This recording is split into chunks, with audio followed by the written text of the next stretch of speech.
جو لوگ اپنی تاریخ سے ناآشنا ہو ان کی مثال جڑوں کے بغیر درخت کی طرح ہے جو نظر تو آتے ہیں لیکن بے بنیاد ہوتے ہیں۔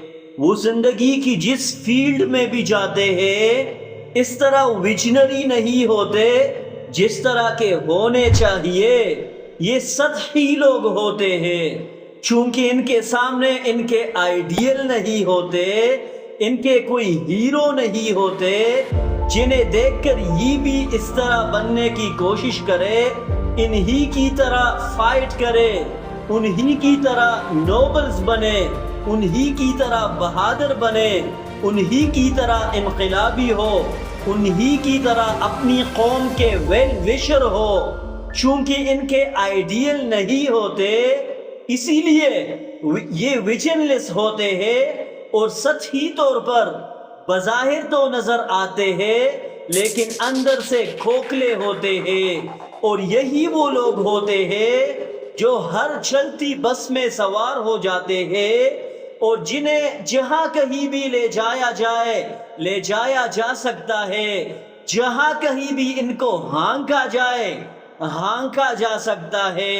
اور یہی وہ لوگ ہیں جو کہتے ہیں گو ود دا فلو، یعنی زمانے کے ساتھ چلو، چلتی کا نام گاڑی ہے، جس طرح سے سسٹم چل رہا ہے چلنے دو، لوگوں کو اپنا شیئر لینے دو اور ہمیں اپنا۔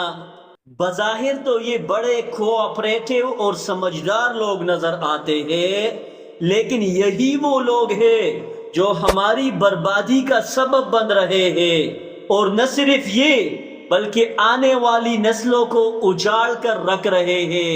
میں جن لوگوں کی بات کر رہا ہوں بدقسمتی سے یہ میرے اور آپ کے حکمران ہیں، امت مسلمہ کے حکمران ہیں، اور بالخصوص پاکستان کے حکمران ہیں جو نہ تو ویژن رکھتے ہیں نہ غیرت اور حمیت جانتے ہیں بلکہ ہر جگہ پر بک جاتے ہیں، ٹوٹ جاتے ہیں اور سب کچھ کا سودا کرنے کے لیے تیار ہو جاتے ہیں۔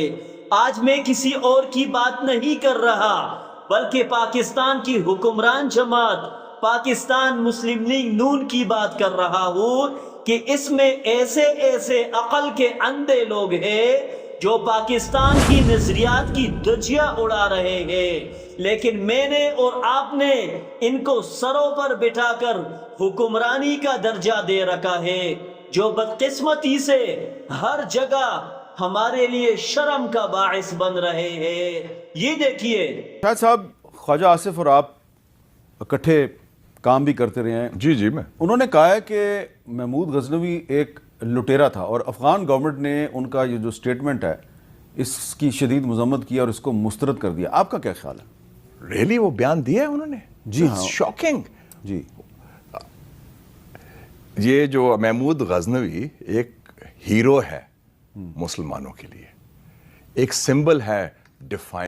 یہ پاکستان کے سب سے بڑے سب سے سینسیٹیو پورٹ فولیو کو چیئر کرنے والے یعنی ڈیفنس منسٹر خواجہ آصف ہے جو مسلمانوں کے ہیرو اور ان کے آئیڈیل محمود غزنوی کے بارے میں بکواس کر رہے ہیں۔ وہ محمود غزنوی جن کی حکمرانی کی صرف ایک چھوٹی سی جھلک میں آپ کو بتانے لگا ہوں کہ ایک رات وہ سونے لگے، آرام کرنے لگے لیکن ان کو نیند نہیں آئی۔ تب انہوں نے اپنے لوگوں سے کہا کہ آپ جائیے ڈھونڈیے، مجھے آج نیند نہیں آ رہی، ضرور کسی پر ظلم ہو رہا ہے۔ ان کے لوگ گئے، دیکھا، واپس آئے، ان کو بتایا کہ نہیں کسی پر کوئی ظلم نہیں ہو رہا، آپ آرام کیجئے۔ ان کو پھر نیند نہیں آئی، یہ خود اٹھے اور باہر جا کر دیکھنے لگے کہ کیا سب کچھ ٹھیک ہے۔ جو ہی یہ اپنے محل سے باہر نکلے ان کی کانوں میں آواز آئی کہ محمود غزنوی تو اپنے محافظوں سمیت محل میں عیش و عشرت کی زندگی گزار رہے ہیں اور آرام سے سو رہے ہیں، لیکن ان کو کیا پتا کہ ان کی عقب میں ایک بندے پر کیا بیت رہا ہے۔ محمود غزنوی نے جب یہ سنا تو ایک دم صدا لگائی کہ محمود حاضر ہے، بتائیے آپ کو کیا تکلیف ہے۔ وہ بتانے لگا کہ آپ ہی کے دربار سے کوئی بندہ آتا ہے اور روزانہ میری اہلیہ کے ساتھ ناجائز اور حرام کام کرتا ہے۔ محمود غزنوی نے ان سے کہا اچھا وہ ابھی اندر ہے؟ انہوں نے کہا نہیں، ابھی تو وہ جا چکا ہے۔ محمود غزنوی اس بندے کو اپنے محل میں لے آیا اور اپنے لوگوں سے کہا کہ جب یہ بندہ دوبارہ یہاں آئے تو اس کو فوراً میرے پاس لے آئیے گا۔ اور اس بندے سے محمود نے کہا کہ وہ بندہ جب آپ کے گھر میں آئے تو آپ نے فوراً مجھے اطلاع دینا ہے۔ چنانچہ اگلے موقع پر جب وہ بندہ ان کے گھر میں آیا، وہ محمود غزنوی کے پاس دوڑتا ہوا آیا اور بتایا کہ وہ بندہ ان کے ہاں آیا ہے۔ محمود غزنوی فوراً اٹھے اور ان کے وہاں چلے گئے اور ان سے کہا کہ آپ تمام لائٹس بند کر دیجئے۔ جب لائٹس بند کر دیے گئے، محمود غزنوی نے یکدم اس بندے کا سر تن سے جدا کر دیا۔ اس کے بعد محمود نے اس بندے کو کہا کہ ابھی لائٹس جلائیے۔ جو ہی اس بندے نے لائٹس سوئچ آن کر دیے، محمود غزنوی فوراً سجدے میں گر گئے اور اٹھ کر اس بندے سے کچھ کھانے کا تقاضا کرنے لگے کہ اگر آپ کے پاس کچھ ہے تو لائیے تاکہ میں کچھ کھا سکوں۔ وہ بندہ کہنے لگا یہاں غریب خانے کا کھانا آپ کیسے کھائیں گے؟ محمود نے کہا جو بھی ہو لے آئیے۔ وہ سوکھی روٹی لے آیا۔ محمود غزنوی نے بڑے شوق سے کھا لیا۔ اب اس بندے نے پوچھا کہ یہ کیا ماجرا ہے کہ پہلے آپ نے کہا کہ تمام لائٹس بجھائیے، میں نے لائٹس بند کر دیے، اس کے بعد لائٹس جلانے کے بعد آپ سجدے میں گرے، پھر کھانا طلب کیا۔ محمود نے اس سے کہا جب آپ نے شکایت کی تو مجھے لگا تھا کہ میری سلطنت میں میرے بیٹوں کے علاوہ شاید کسی میں جرت نہ ہو کہ وہ اتنا بڑا ظلم کر سکے، اسی لیے میں نے آپ کو لائٹ بجھانے کا کہا کہ شاید میرے بیٹوں میں سے اگر کوئی ہو تو مجھے ان پر رحم اور ترس نہ آئے اور انصاف کی راہ میں رکاوٹ نہ بن سکے، اس لیے میں نے آپ کو لائٹ بجھانے کو کہا۔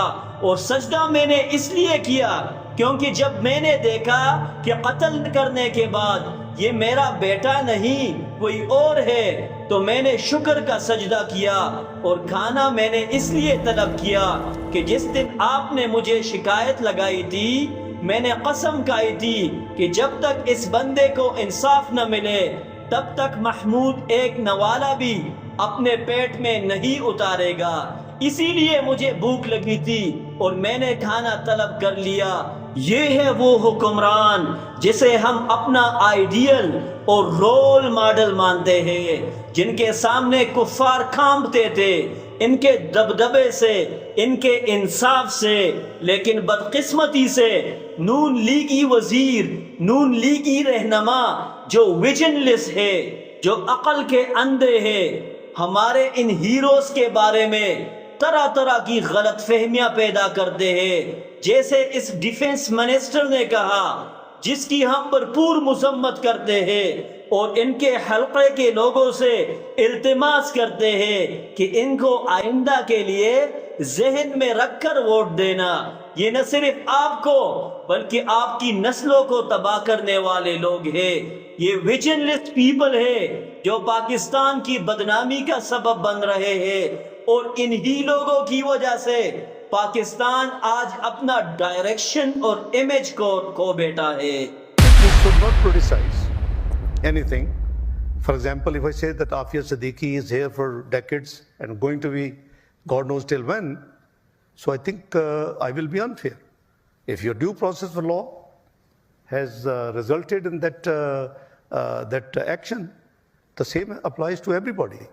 So there is no exception. جناب سے سوال ہوتا ہے عمران خان کے بارے میں، لیکن یہ عقل کا اندھا بجائے اس کے کہ کوئی نہ کوئی لاجیکل جواب دے، 360 ڈگری پر گھوم کر پورے مسلمانوں کے جذبات پر کلاڑی سے وار کرتے ہیں. یعنی مسلمان اس بات پر غمزدہ ہے، اس بات کو ڈسکس کر رہے ہیں اور اس بات کے لیے پریشان ہیں کہ کسی طرح عافیہ کو امریکہ سے آزاد کیا جائے.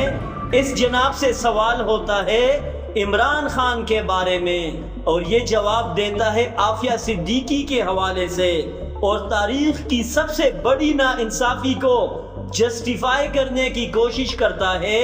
یعنی امریکہ میں بیٹھ کر امریکیوں کو بتاتے ہیں کہ آپ لوگ تو بالکل ٹھیک کر رہے ہیں، عافیہ کو ٹارچر کر کے یہ پوری دنیا کے مسلمان تو احمقوں کی جنت میں رہتے ہیں جو اس کی بے گناہی کی گواہی دے رہے ہیں.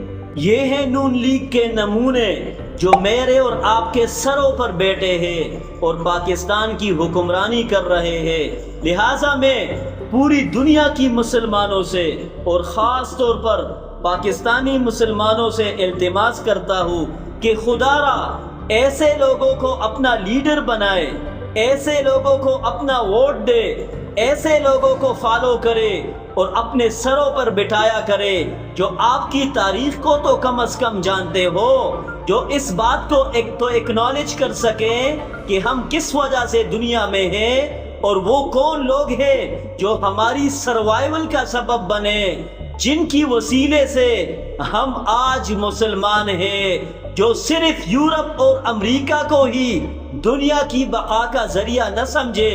اور یہ تمام کی تمام کوالٹیز ہم نے عمران خان میں تو دیکھے ہیں جو بڑے فخر سے اسلامی ہیروز کا نام لیتے تھے اور دنیا کو انٹروڈیوس کراتے تھے اور بڑے فخر سے بتاتے تھے کہ وہ ہمارے آئیڈیل ہے. لیکن یہ نون لیگی رہنما اس بات پر شرم محسوس کرتے ہیں. لہٰذا اٹھیے اور ان لوگوں کی آنکھیں کھولیے، ان کو بتائیے کہ محمود غزنوی ہی ہمارے ہیرو ہے، ہمارے آئیڈیل ہے، اور ان کو یہ بھی بتائیے کہ عافیہ صدیقی بے گناہ ہے، اس کو آزاد کرانا ہم سب کی ذمہ داری ہے. ہم آپ کی باتوں سے 1% بھی ایگری نہیں کرتے، اور جب آپ ہمارے اقدار سے ناآشنا ہیں تو آپ کو ہمارے رہنما بننے کا اور ہمیں ریپریزنٹ کرنے کا کوئی حق نہیں ہے. اسی لیے شروع میں نے آپ کو بتا دیا تھا کہ جو لوگ اپنی ماضی سے ناآشنا ہو ان کی مثال بغیر جڑوں کے درخت کی طرح ہے جو بظاہر تو نظر آتے ہیں، ان کی بڑی قد کاٹ ہوتی ہے، یہ بڑے لیڈر بنے پھرتے ہیں لیکن ویژن لسٹ ہوتے ہیں. اور ہمیں ویژن لسٹ پیپل کی ضرورت نہیں بلکہ ویژنری لوگوں کی ضرورت ہے جو نہ صرف ہماری رہنمائی کرے بلکہ ہمارے آنے والی نسلوں کے لیے مثال بن کر رہے.